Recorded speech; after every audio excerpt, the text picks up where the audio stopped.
Welcome, guys. We're going to talk today about pediatric surgical airway, which is a really big deal. We're joined here by Anna McFarland, our peds expert. Thanks for joining us. Of course.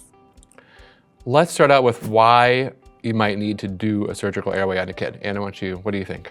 Reasons? I mean, the overarching reason is can't oxygenate, can't ventilate, can't intubate. So think bad airway trauma, airway swelling like angioedema, any reason why you wouldn't be able to intubate. So in kids, we also think about genetic or developmental problems in the airway where you, for whatever reason, aren't able to get the tube in, and really couldn't use a supraglottic either, because I think supraglottics have taken over as being a really wonderful backup device. But if that's not working for you, then we start thinking about alternatives, and classically that was transtracheal jet ventilation, which is pretty terrible. So that's why we're talking about consideration of surgical airway. Yeah, so it's really when you can't intubate and can't oxygenate. It's pretty rare because most of the time supraglottics do rescue you. I know we had one of our famous cases, at least locally, is foreign body in the laryngeal inlet, and that's a reason why all efforts from above are going to fail and you're going to need a surgical airway. So in adults, when we approach these can't intubate, can't oxygenate scenarios, cricothyrotomy is our go-to, but we can't do that on small kids. And why is that? Well, define small. What do you mean by small? that? It's anywhere between kids less than 8, maybe up to 10 or 12 ish. 8 is where pre-hospitalotic protocols cut it at 8. Mm-hmm. That's where ours is, at least. Mm-hmm. So why not just do a cricothyrotomy?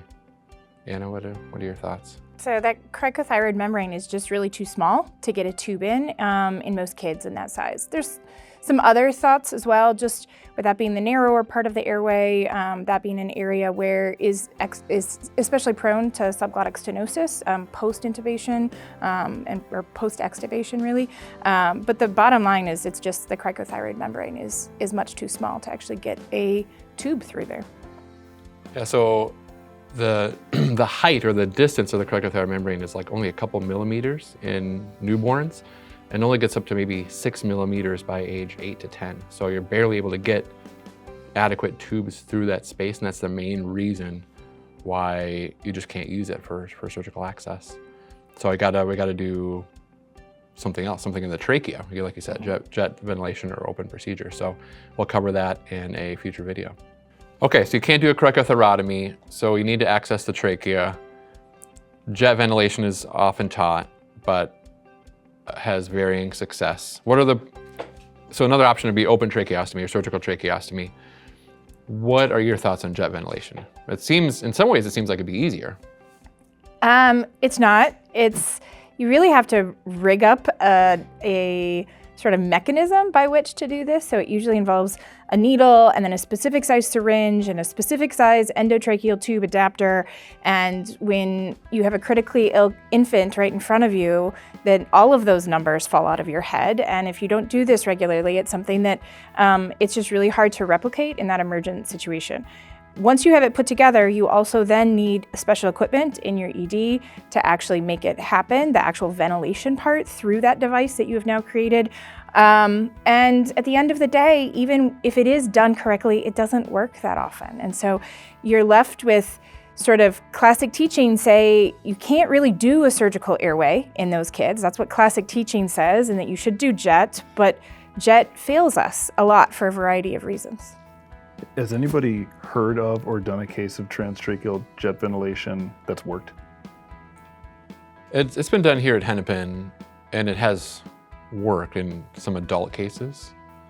I've not heard of a case here where adult cases. That had to be a long time. It was ago, a long right? time ago. Yeah, not since I've been a resident. I don't think it's been used. So.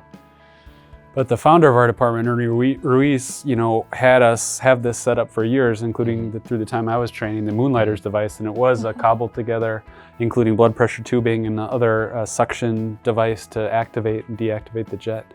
We practiced with it, in small animal models simulating neonatal and peds airways. And to Dr. McFarland's point, not only is it fail a fair proportion of the time.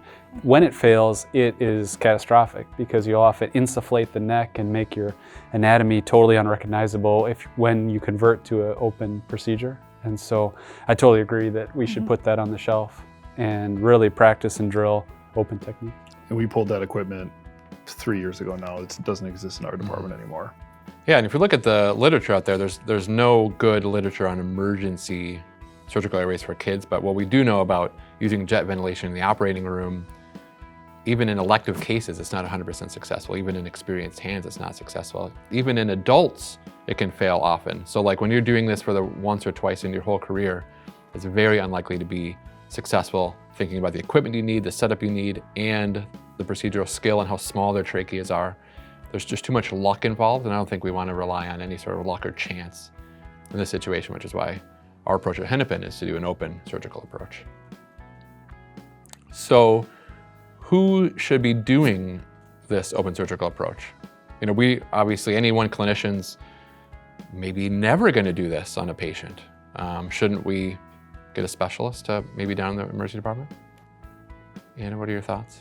I mean, at the end of the day, the specialist is usually not in the ED. That if you're working in an ED where you have this emergent airway that suddenly you can't oxygenate a kid, you don't have time to wait for the specialist to come down. So I think as emergency providers, we need to be skilled in airway management. We need to own that. And so it should be part of our sort of ability is we know what to do in an airway emergency in patients of all ages, adults and kids.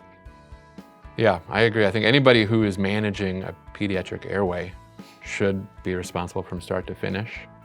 If any things are going well or not well, if it's easy or if it's difficult, you should at least know how to do it and have that bigger picture in mind and know exactly what you would do for the surgical airway. Not just say, oh, my next step would be a surgical airway. You should know exactly step by step how you're going to do that surgical airway, not just be hoping it's going to work like an adult.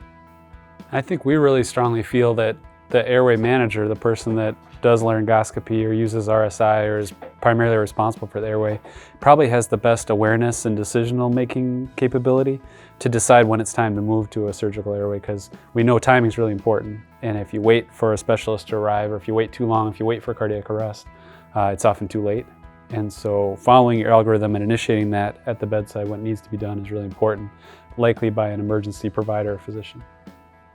That's a good point. So there was a historical case where general surgery did an emergency open tracheostomy and has great technical skill, but the way they did it just like they do in the operating room. It took far too long and the child ended up having hypoxic brain injury and dying. Not generally just from the surgeon's efforts, but from the whole airway case. So I think having technical skill is not enough. You have to have a bigger awareness of the airway management strategy in general and how quickly things need to be done, and have a surgical technique that's able to be done rapidly, hopefully within less than a minute or 2 minutes tops.